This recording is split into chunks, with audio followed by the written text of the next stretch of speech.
Here at the Centre of Business Excellence, some feedback I often get from business owners and actually employees is how in a business environment, is how in a feedback environment is when you're looking to grow and learn, is the theme or the thought of honesty.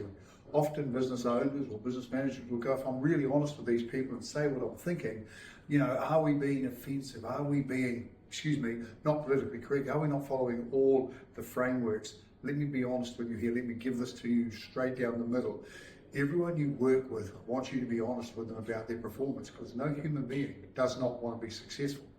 What is the most important thing is that you frame how you're going to do this. It's no point just jumping into a conversation and going off at the person about what they have or have not done. It's really important that you set up the discussion so that they know what was expected and what the outcomes were that they were expected to achieve. So start by setting up the outcomes and then start by setting a framework that is positive, supportive, and obviously a learning for both you and the person. To begin with is what they're meant to achieve.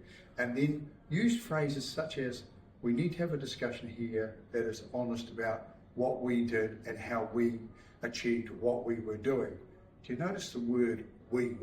Because if your employee or your team member is not successful, it usually sits as much with you, with your leadership, with your direction, with your framework, as it does with them.